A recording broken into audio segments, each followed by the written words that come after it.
Alors, merci. Bonsoir à tous. Bonsoir aux personnes à la maison. Alors, ce soir, c'est une réunion spéciale pour la présentation des états financiers pour l'année 2014. Alors, on a avec nous M. Bertin Houd de la firme Mallette qui va nous faire la présentation des états financiers.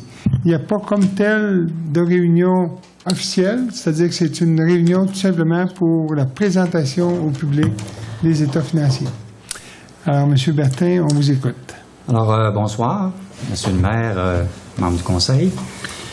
Alors, je vais vous présenter le rapport de l'auditeur indépendant qui couvre les états financiers consolidés de la municipalité de L'Anse-Saint-Jean qui a déjà été approuvé par le conseil municipal. Alors, je vais passer rapidement au niveau du rapport. Alors, c'est un rapport standard où on indique la portée des états financiers, la responsabilité de la direction, la responsabilité de l'auditeur et le fondement de l'opinion avec réserve. C'est que les états financiers audités de l'organisme contrôlé portent sur une période se terminant le 30 avril 2014. Par conséquent, pour la période comprise entre le 1er mai et le 31 décembre 2014, nous n'avons pas pu déterminer si des ajustements auraient été nécessaires sur les actifs, les passifs, les revenus et les dépenses, étant donné que les états financiers de cette période n'ont pas été faits l'objet d'une audit. Alors, en conclusion, à notre avis, à l'exception du fait que les états financiers d'un organisme contrôlé de la municipalité contrôlé de la période du 1er mai au 31 décembre n'ont pas été audités, les états financiers consolidés donnent, dans tous leurs aspects significatifs, une image fidèle de la situation financière de la municipalité d'Anse-Saint-Jean et des organismes qui sont sous son contrôle au 31 décembre 2014, ainsi que les résultats de leur activité qui sont sous son contrôle au 31 décembre 2014, ainsi que les résultats de leur activité de la variation de la dette nette et de leur flux de trésorerie pour l'exercice terminé à cette date, conformément aux normes comptables canadiennes pour le secteur public. Alors, il y a tout simplement une observation à la fin qui indique que sans pour autant modifier notre opinion, nous attirons l'attention sur le fait que la municipalité de L'Anse-Saint-Jean inclut dans ses états financiers consolidés certaines informations financières qui ne sont pas exigées selon les normes comptables canadiennes pour le secteur public. Ces informations établies conformément au modèle prescrit par le ministère des Affaires municipales et de l'occupation du territoire est présentée aux pages 8, 9, 19 et 21, portent sur l'établissement de l'excédent du déficit de l'exercice et de la ventilation de l'excédent déficit accumulé à des fins fiscales, ainsi que sur l'endettement total net à long terme. Alors, vous voyez qu'il n'y a aucune réserve. Il faut comprendre aussi qu'il n'y a pas de réserve au niveau de la présentation des revenus de transfert. Alors, la municipalité a adopté la méthode de présentation des subventions confirmées par le ministère pour comptabiliser ces opérations. Alors, c'est la même méthode que le vérificateur général du Québec.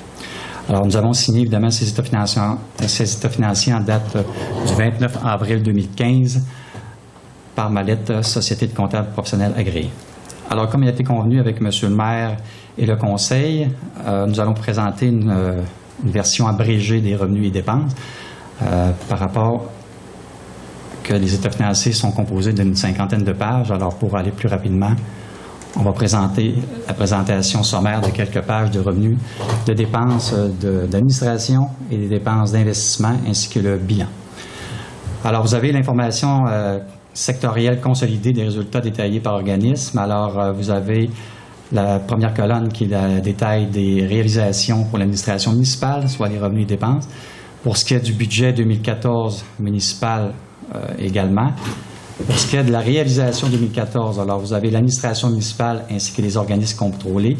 Alors, tout à l'heure, on a indiqué qu'on présentait les états financiers consolidés. Alors, il faut intégrer les états financiers qui sont contrôlés par la municipalité, dont la Société de développement qui chapeaute les organismes du Mont-Édouard et du développement économique de la Société de développement et depuis l'an passé, Enfants-Fjord, ainsi que le camping et de L'Anse et la petite école.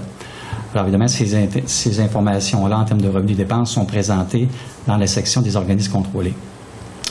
Alors, dans les revenus de fonctionnement, vous avez les taxes pour un montant total selon le budget de 2 112 898 pour un total réel de 2 125 551. Pour ce qui est des compensations de taxes, 201 893 comparativement à 199 626 en réel. et un total de revenus de transfert de 477 254 comparativement à 238 120. Un total de revenus de transfert pour 1 034 307 comparativement à 947 450 en réel budgété. Dans les services rendus, 57 800, un réel de 70 716. Pour ce qui est de l'imposition de droits, vous avez un montant total de 57 800 comparativement à 7 716. Pour ce qui est des amendes et pénalités, 4 500 comparativement à 9 331. Pour ce qui est des intérêts, un montant total de 7 300 en budget, en réel 27 688. Et en autres revenus de 72 500 budgétés et en réel de 19 376, qui fait un total d'administration municipale réelle de 3 697 858 comparativement à 3 968 452 budgétés. Alors, ce qu'il faut comprendre qu'à l'année 2013, le montant de 216 000 comprenait entre autres des ventes de terrain et des ajustements d'électricité pour l'année 2012 qui avait été absorbé par un des organismes contrôlés qui était le Moindroit. Alors, en termes de revenus des organismes contrôlés, 1 113 199. Alors, ce montant-là total est composé principalement des activités du Moindroit, ce qui fait un total de revenus de 3 553 785. Alors, ce qu'il faut comprendre, évidemment, que les deux ne s'additionnent pas parce qu'il y a des opérations qui sont dans les revenus d'un et qui sont des dépenses de l'autre. Alors, on a tout simplement fait entrer une écriture de présentation pour diminuer les revenus et diminuer les dépenses conséquemment. En termes de revenus d'investissement, vous avez un total de transfert de 39 674, comparativement à 81 229 de montant pour ce qui est des organismes contrôlés, qui est principalement des subventions pour ce qui est du Mont-Édouard, pour un total de revenus de transfert de 120 903. Une quote-part dans les résultats nets de l'entreprise municipale de 9 694. Alors, la quote-part, c'est que la présentation au niveau du camping, c'est simplement considéré comme un placement au niveau de la présentation des présentations municipales, ce qui fait un total de revenus d'investissement de 49 468 comparativement à 81 229 pour un total de 130 197.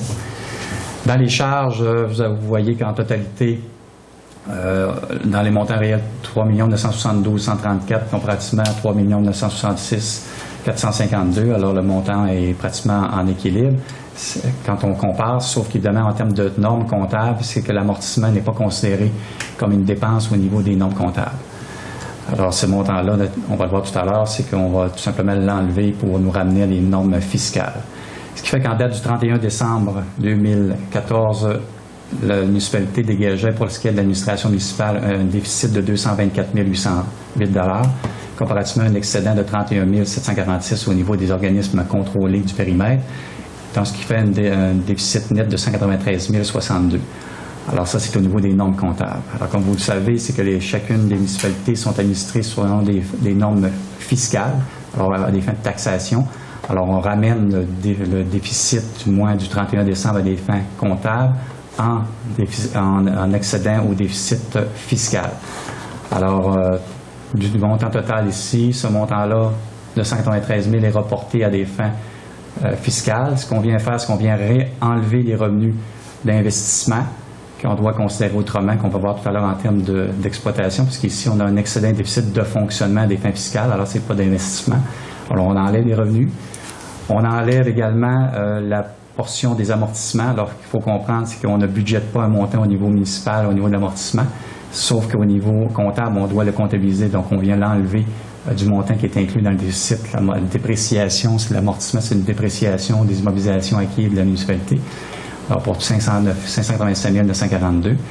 Ce qui fait on vient reclasser également les versements en capital de la dette, net des montants subventionnés. Alors, il faut comprendre qu'il y a des dettes pour lesquelles il y a des subventions à recevoir rattachées, ce qui fait qu'à des fins de taxation, le versement en capital de la dette est une dépense nette des subventions, alors 311 858. Alors, le montant ici en budget n'apparaît pas par rapport à ce qui est inclus ici dans nos frais de financement en termes budgétaires, soit capital et intérêt, net des subventions, alors qu'en réel, on a un montant total de 301 858. Dans les affectations, en date du 31 décembre, il y avait des affectations d'investissement. Alors, le montant est négatif, donc positif, parce qu'il y a eu un reclassement principalement de dépenses de subventions qui étaient prévues dans un financement parapluie de 291 000 qu'on verra tout à l'heure en termes d'investissement, ce qui fait qu'on a pu évidemment diminuer nos dépenses de l'exercice. Ces montants-là avaient été considérés 100% financés par un règlement, sauf qu'il y a eu un financement d'une subvention aux alentours de 20 000 d'une subvention du ministère des Transports pour la rue de l'Hermine. Dans les excédents de fonctionnement non affectés, on présente tout simplement des variations en termes de fonds affectés qui sont le fonds de roulement, le fonds parc et terrain de jeu et des excédents au niveau des variations de sable et gravier et des montants à constater dans le futur au niveau de certains montants au niveau des employés municipaux, des montants pour voir dans le futur pour 17 648, ce qui fait un net de 5 211 et les dépenses affectées nettes de 281 295 comparativement à 53 420 au niveau des organismes contrôlés. Ce qu'il faut comprendre qu'au niveau principalement du moins-doir, il y a eu des affectations d'immobilisation. Alors, on ramène le moins-doir en comptable, en fiscal, ce qui fait qu'il dégage une immobilisation nette de 32 854. C'est principalement dû à des acquisitions d'immobilisation, entre autres, par rapport au nouveau transfert du chalet pour le ski de fond, net de subventions et, entre autres, un site web qui a été acquis. Donc, on doit présenter au même rythme, mettons, des immobilisations, même chose au niveau municipal qu'un organisme contrôlé, ce qui fait un total de 53 420 au niveau des affectations nettes. Et ce qui fait un déficit, un excédent municipal. Alors, il faut comprendre que l'administration municipale dégage un excédent de fonctionnement de 7 019 comparativement à 102 903 pour les organismes contrôlés. Parce qu'il faut comprendre que le 102 903 est composé principalement de ramener le déficit comptable des organismes, entre autres du moins-doir, le ramener en municipal. Alors, il faut comprendre que l'année 2013 était à perte, comparativement à l'année 2012 était principalement à profit, alors ce qui fait que cette année, ce déficit-là, même avec l'analyse des états financiers internes, on dégage actuellement un surplus municipal égal principalement à 102 000 qui fait que ce montant-là va se résorber déjà à partir du 31 mars 2015. Alors, ce montant-là va se résorber en totalité. Alors, vous avez ensuite, dans les variations des immobilisations, alors on a vu tout à l'heure que dans les informations sectorielles, on avait les excédents déficits de fonctionnement et actuellement, on a un excédent déficit d'investissement à des fins fiscales pour les organismes. Alors, tout à l'heure, on a vu que dans les acquisitions d'immobilisation, dans les subventions d'investissement, on est venu les reclasser. Alors, pour ce qui est de l'administration municipale, des subventions totales de 49 468 comparativement à 81 229 au niveau des organismes contrôlés, qui est principalement le moins-doir, qui fait un total de revenus d'investissement de 160 197. Dans les dépenses d'immobilisation, alors vous avez un total de 378 500 de dépenses d'immobilisation au niveau municipal et des montants de 398 082 au niveau des organismes contrôlés. Alors, ce qu'il faut comprendre, c'est que ce montant-là de 372 000 est principalement dû, évidemment, au financement qu'on va voir tout à l'heure qui est inclus au niveau de l'enneigement du moins-doir qui a été acquis par la municipalité et financé, et une portion du projet ici d'Investissement Québec pour 398 082 pour ce qui est du moins-doir qui se trouve être une dépense qui est évidemment reliée au projet d'Investissement Québec de 1,6 million. Dans les placements à long terme, vous avez 9 794. Alors, c'est la différence pour ce qui est de la participation dans le surplus du camping municipal pour un montant maximum de 25 000. Alors, ce montant-là, évidemment, était à 25 794, 29 794. Alors, on l'a ramené à 9 794 en termes de valeur de placement. Dans les financements à long terme des activités d'investissement, 610 000 et 250 000 au niveau du moins-doir pour ce qui est de financer, entre autres, une portion de l'investissement de 1,6 million.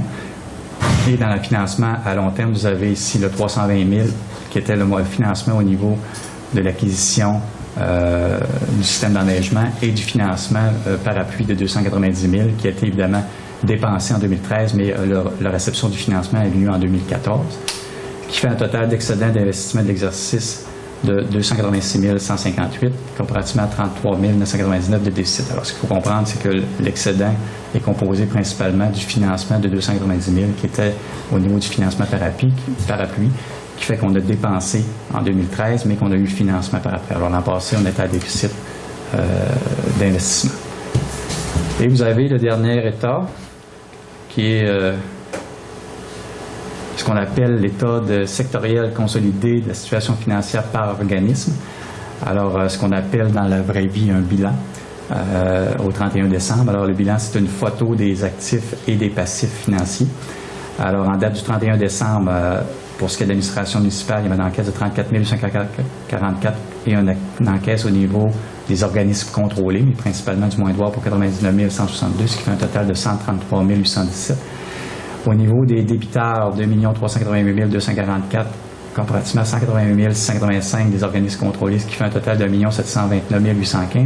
Alors, vous voyez, il n'y a pas d'erreur, c'est que tout simplement, c'est que les montants à recevoir entre chacun des organismes est diminué en totalité. Alors, l'addition de 2,3 millions plus 188 000, moins la portion des montants qui sont dus dans un puis sont à recevoir de l'autre, totalise 1 729 000. Alors, il manque comme une colonne, mais on doit le présenter de cette façon-là, évidemment, parce qu'on a les revenus, ou du moins les comptes à recevoir qui à recevoir de l'organisme, puis lui a un montant compte à payer dans les organismes contrôlés qu'il doit à la municipalité. Alors, le net des deux fait la même chose au niveau des comptes à payer. Vous avez ensuite dans les débiteurs 8 115, alors ce montant-là est principalement le montant qui existe depuis plusieurs années au niveau de l'OMH. Vous avez le placement dans une entreprise municipale de 25 000 $. Alors, c'est la portion du capital qui est autorisée au niveau du camping, ce qui fait un total d'actifs de 2 456 203 et 279 847 au niveau des organismes contrôlés, qui fait un total de 1 896 747 au niveau des actifs totaux, net de la diminution des variations entre organismes. En date du 31 décembre, il y avait un délai bancaire de 607 780. Il n'y en avait pas au niveau des organismes contrôlés. Les créditeurs et charges à payer pour 471 038 au niveau municipal, un total au niveau des charges de 1 108 227 au niveau des organismes contrôlés, alors net des apparentés, ce qui fait un total de 739 962. Dans les revenus reportés, 2 213 141. Alors, ce qu'il faut comprendre, c'est que dans les organismes comme le Moindroit, les dépenses d'automne sont dans les frais payés d'avance et les revenus de montagne qui sont encaissés avant le 31 décembre pour la période d'hiver. Donc, on vient mettre une portion des dépenses et des revenus comme étant des frais reportés ou des revenus reportés et des frais reportés. Alors, il y en avait un total de 213 141 au niveau entre autres, du Moindroit. Vous avez dans les dettes à long terme 4 860 pour ce qui est de l'organisme municipal. Alors, il faut comprendre que dans les montants à recevoir au niveau des débiteurs, il y a des montants qui sont reliés aux dettes. Alors, qui sont aux alentours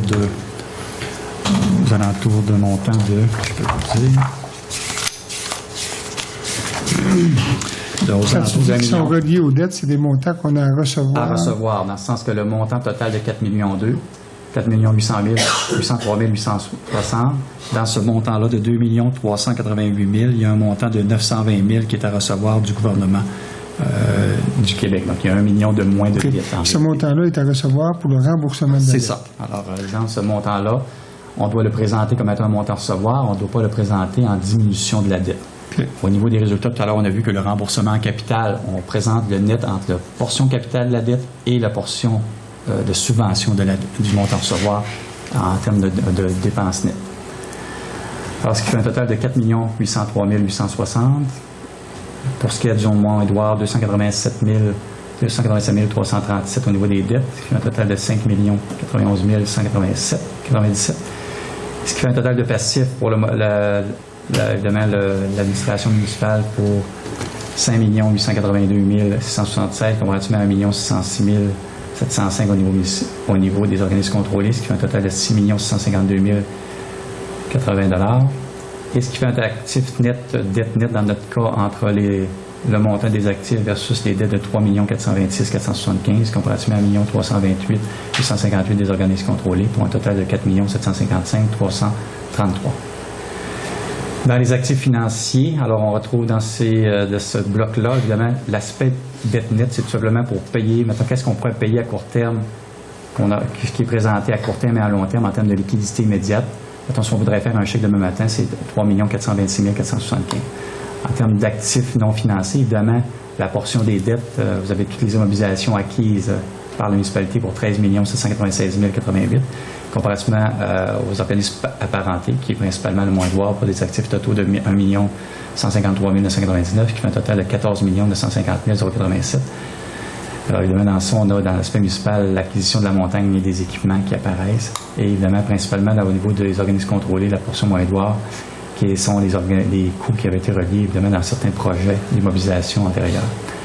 Dans les propriétés destinées à la revente, alors c'est des terrains qui sont acquis pour 164 141. Alors ça on retrouve en partie les terrains non vendus pour le Moins-Edouard et certains autres terrains pour un total de 164 141. Les stocks de fournitures, alors ça on retrouve principalement du stock au niveau de l'essence pour ce qui est de la municipalité pour 12 676, comparativement à 21 877 qui est du stock de bar et des fournitures de nourriture. Pour ce qui est du Moins-Edouard, principalement pour 34 548 en total. Dans les autres actifs financiers, on retrouve 30 099 comparativement à 241 371. Alors, il faut comprendre que ce qu'on avait en revenus reportés de 213 000 de billets de saison et de billets pour l'hiver, pour la portion 4/5e du mois de la saison d'hiver, on retrouve une portion également de frais payés d'avance pour 241 368. Alors, ce qui dégage en excédent déficit accumulé en fin d'exercice pour ce qui est de l'administration municipale, alors un excédent de 23 733 et un déficit accumulé pour les organismes contrôlés pour 382 326, qui fait un total de déficit accumulé, incluant les organismes contrôlés, de 355 593. On retrouve également dans les excédents de fonctionnement des réserves, alors des réserves entre autres pour des taxations pour payer le déficit et des montants de réserve au niveau du fonds de roulement, des montants de réserve au niveau des carrières et sablières pour un montant total de 193 748. Des dépenses à constater pour 76 750. Alors, c'est des dépenses à constater, entre autres, pour des employés municipaux selon des engagements financiers qui vont être versés dans le futur. Et des investissements nets dans l'immobilisation pour 10 437 134, ce qui fait un total de 10 565 524 d'excédents accumulés. Pour ce qui est de l'administration municipale, il y a un montant total pour les organismes contrôlés de 88 389 et pour un grand total de 10 164 913 au niveau consolidé. Alors que, comme j'expliquais tout à l'heure, dans le 382 326, actuellement, il y a déjà un excédent anticipé aux alentours de 100 000 qui va faire que ce montant-là va diminuer de 100 000 pour ce qui est des résultats, évidemment des bons résultats qui ont eu lieu après la dernière saison. Quand tu parles des résultats anticipés, tu parles du Moins-Edouard. C'est ça. Pour l'année qui va se terminer, qui s'est terminé le 30 avril. Ouais. OK. Alors, ça compléterait la présentation. Juste revenir peut-être, Bertin, sur les états des revenus et dépenses, parce qu'on parle de résultats au niveau fiscal. Alors, pour une municipalité, le résultat qui doit être pris en compte, c'est le résultat fiscal. C'est effectivement okay. Ça. Parce que s'il y avait un déficit, par exemple, au niveau fiscal, la municipalité devrait le combler l'année suivante. En fait, le combler l'année suivante ou le financer sur 5 ans maximum. Alors, dans ce cas-là, actuellement, c'est que vous administrez les revenus selon les normes, mettons, fiscales. Alors, l'excédent de 7 019 au niveau municipal. Alors, le déficit au niveau des organismes contrôlés, lui, ne doit pas être financé à des fins être prévu dans le budget. C'est tout simplement le déficit de l'organisme municipal. Alors, actuellement, il n'y a pas de déficit. L'excédent cumulé que la municipalité a en date du 31 décembre, c'est 26 733. OK. Donc, ce qui veut dire qu'au niveau fiscal, les résultats font en sorte que la municipalité actuellement est en surplus. En excédent non affecté de 26 733. Alors, il n'y a pas de déficit. Alors, vous voyez que vous étiez en date du 31 décembre 2013 à 19 933. Alors, la différence, c'est notre 7 000 qu'on a vu tout à l'heure, ce qui fait un total de 26 700. Par contre, les organismes contrôlés, il y a un déficit accumulé de 382 000 qui, lui, devra être remboursé par les organismes contrôlés, c'est-à-dire par le Moins-Edouard. C'est ça. Alors, ce déficit-là n'est pas à être taxé par la municipalité. Il n'est pas imputable à la municipalité dans les opérations de la municipalité. C'est ça. Donc, on ne peut pas financer un déficit d'un organisme contrôlé. OK. À long terme, comme il y a déjà eu dans les années passées, par exemple, le déficit, puisqu'il y avait eu des dépenses qui n'avaient pas été financées à long terme, donc c'était de tomber dans l'excédent ou le déficit de fonctionnement qu'il a fallu financer sur 5 ans. Alors, c'est une portion du monde. Bon, ce que tu mentionnais tout à l'heure, c'est que compte tenu qu'au 30 avril, on prévoit un surplus de environ autour de 100 000 au Mont-Édouard, ça va venir diminuer le déficit des organismes contrôlés, le déficit accumulé des organismes contrôlés, donc de 100... Selon une analyse préliminaire des états financiers internes ramenés en municipal, alors évidemment, c'est le 382 326. Selon l'analyse préliminaire, le Mont-Édouard dégagerait un excédent municipal ramené de 111 369. Okay. Alors, ce montant-là viendrait diminuer demain ce déficit accumulé. Alors aussi, il faut comprendre que le déficit accumulé aux normes comptables, quand on le ramène au niveau municipal, est moins élevé par rapport qu'il y a eu des financements qui ont venu diminuer, au même titre que les municipalités, c'est que les financements viennent diminuer les montants des déficits accumulés. OK. Excellent. Est-ce qu'il y a des questions? Ça va? Peut-être juste pour le public, parce qu'on a vu dans les journaux, la semaine dernière, je crois que les hautes études commerciales de Montréal avaient fait une évaluation justement là, au niveau des données municipales dans toutes les municipalités de la province. On se souvient qu'au niveau municipal, la municipalité de Saint-Jean, on était quand même loin là, à la fin du peloton. Là, mais moi, ce que je disais aux journalistes à ce moment-là, puis je pense que ce qui est vrai, c'est que le Mont-Édouard, comme tenu qu'il fait partie des organismes contrôlés de la municipalité, donc dans l'ensemble des données qui sont cumulées ou qui sont utilisées par les HEC, évidemment, on prend en compte toutes les dépenses du Mont-Édouard. Donc, c'est sûr que ça vient augmenter le niveau de dépenses de la municipalité. Et quand on le compare aux autres municipalités, bien, ça nous défavorise parce qu'il y a un montant d'au-delà de 1 million de dollars qui inclut le Mont-Édouard et le camping, qui fait que sont inclus dans nos dépenses globales de la municipalité. C'est bien ça? Oui, vous avez raison. Dans le sens que c'est en fait, les statistiques aussi au niveau des amortissements, alors quand eux prennent aussi comme on a vu tout à l'heure, des dépenses d'amortissement, alors eux, ils donnent une méthode d'amortissement. Donc, est-ce que chacun est obligé de présenter cette méthode-là? Alors, chaque municipalité a le loisir de le présenter. Comment aussi l'information est présentée, exemple, pour les dépenses d'administration? C'est que chaque municipalité peut décider que, mettons, une portion de son personnel va faire, mettons, du loisir, donc ça, c'est chacune des municipalités qui prend cette décision-là. Alors, est-ce que, quand on veut comparer aussi des dépenses par secteur, il faut que ces informations-là soient comparables. Alors, bien souvent, une décision de municipalité, toutes les gens en administration sont en administration. Est-ce qu'on ne devrait pas les reclassifier en pourcentage de travail réel relativement à chacune des activités pour lesquelles les portions entre autres, mettons, les salaires ou les dépenses administratives devraient être présentées différemment?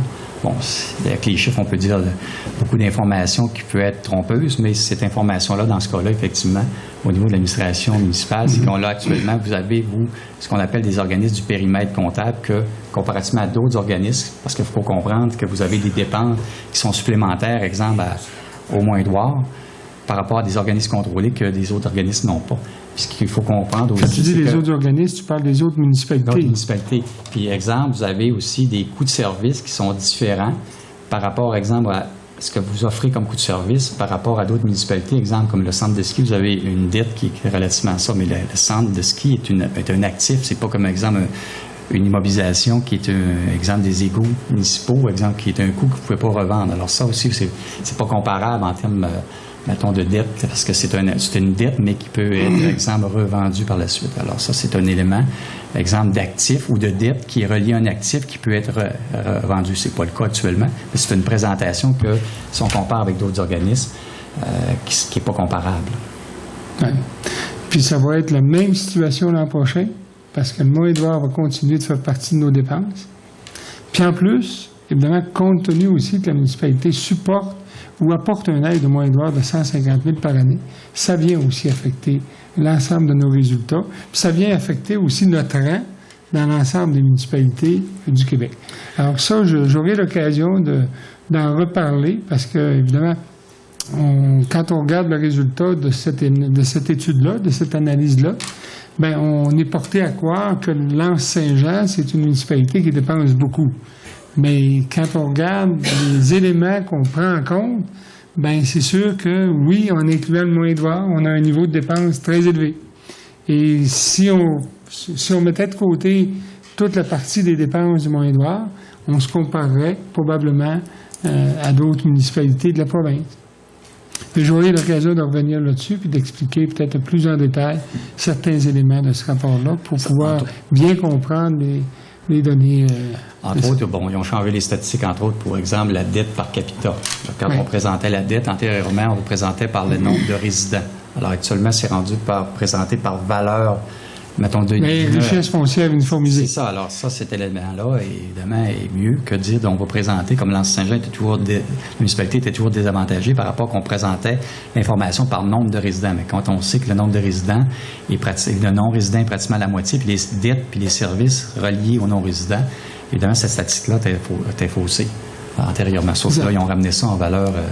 Il existe où ils ont gardé certaines données qui sont basées sur le nombre de résidents. C'est ça, mais ça nous défavorise parce qu'on est une municipalité où il y a un très grand nombre de villégiatures, en fait, de résidences de villégiatures. Et à ce niveau-là, bien évidemment, c'est pas pris en compte. C'est ça. C'est une information financière que si on se compare un peu avec d'autres municipalités qui ont le même service que vous, d'autres organismes, exemple, il y a beaucoup de non-résidents ou de gens de chalet ou de villégiateurs. Alors, évidemment, ça pose la statistique. Voilà. Alors, ça complète l'information. S'il n'y a pas de questions, on va vous remercier de votre présence et merci aussi aux personnes à la maison. Alors, comme vous avez pu voir, on a un tableau qui est plus vaste et qui donne peut-être une possibilité de mieux voir les informations, du moins je l'espère à la maison. Alors, ceci dit, je vous souhaite une bonne fin de soirée et à la prochaine réunion régulière qui est le 1er juin. Merci. Merci.